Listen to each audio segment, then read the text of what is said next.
क्या हनुमान जी पंच परमेश्वर के अंतर्गत आते हैं? क्या हनुमान नाम जपने से भी भगवत प्राप्ति हो जाएगी? तो आपके प्रश्न के दोनों अंशों का उत्तर है यस, बिल्कुल। पंच परमेश्वर में हनुमान जी हैं। कैसे? क्योंकि पंच परमेश्वरों के अनेक अवतार हैं, सारे अवतार पंच परमेश्वर के अंतर्गत आते हैं। परमात्मा के 5 रूप, सृष्टि का सृजन, पालन संहार करने के लिए त्रिदेव, भगवती दुर्गा शक्ति भगवान की और गणेश जी, ये पंच परमेश्वर हैं।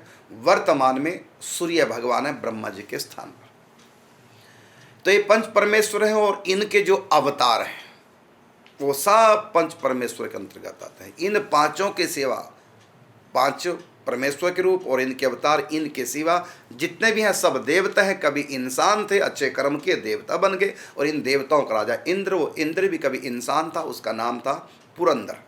तो पूर्व काल में सृष्टि से पहले, प्रलय से पहले वाली सृष्टि में वो पुरंदर नाम के राजा थे और अपने पुण्य प्रताप से प्रलय के बाद सृष्टि समाप्त, उसके बाद नई सृष्टि रची तो नया स्वर्ग रचा गया, उसमें उनको इंद्र की गद्दी मिल गई। तो ये समस्त देवताओं के अधिपति हैं, इंद्र हैं। तो इंद्र तक जितने भी देवता सब कभी मनुष्य थे, अच्छे कर्म करके देवता बन गए। हाँ, भक्ति नहीं की, भगवान की भजन नहीं किया, इसलिए भगवान के धाम में तो नहीं जा सके, बीच में लटके रह गए। और इनका भी जन्म होगा।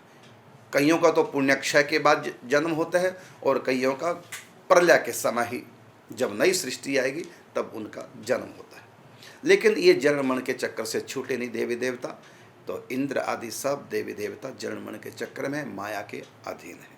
हाँ, पुण्य किए इसलिए स्वर्ग भोग रहे हैं और भजन नहीं किया, गुरु सेवा संत सेवा नहीं की, भगवत सेवा नहीं की, चिंतन भजन नहीं किया, इसलिए केवल पुण्य की है तो स्वर्ग गए, भगवान के धाम में नहीं। तो पंच परमेश्वर जो हैं ये पांचों, ये कभी मनुष्य थे, इतने महान बन गए, ऐसा नहीं। ये परमात्मा ही माया के काल के उस पार से इस पार 5 कार्य करने के लिए 5 रूप धारण करते हैं।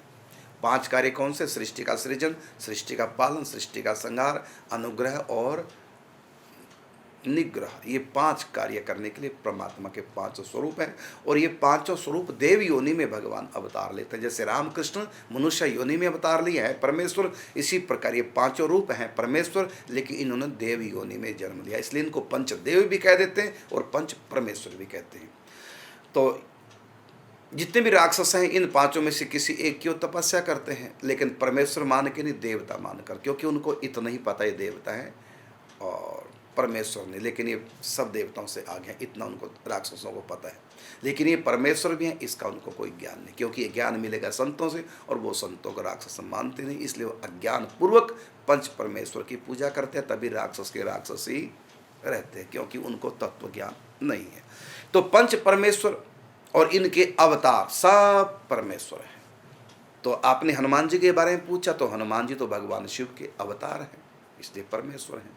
तो आपका प्रश्न एक बार फिर दोहराता हूँ, क्या हनुमान जी पंच परमेश्वर में आते हैं? उत्तर है बिल्कुल आते हैं। पंच परमेश्वर और इनके अवतार अनेक सब ईश्वर हैं। तो क्या हनुमान नाम जपने से भी भगवत प्राप्ति हो जाएगी? अरे हनुमान जी स्वयं भगवान है, शंकर जी, तो हो जाएगी, शंका क्यों करते हो? हाँ, हनुमान जी का नाम जप करने से राम जी के दर्शन हो जाएंगे, शिव के चाहोगे शिव के हो जाएंगे, कृष्ण के चाहोगे कृष्ण के हो जाएंगे। हनुमान जी कृष्ण से मिला देंगे। ललिता शरण एक बालक हुआ, उनको श्री कृष्ण से मिला दिया हनुमान जी।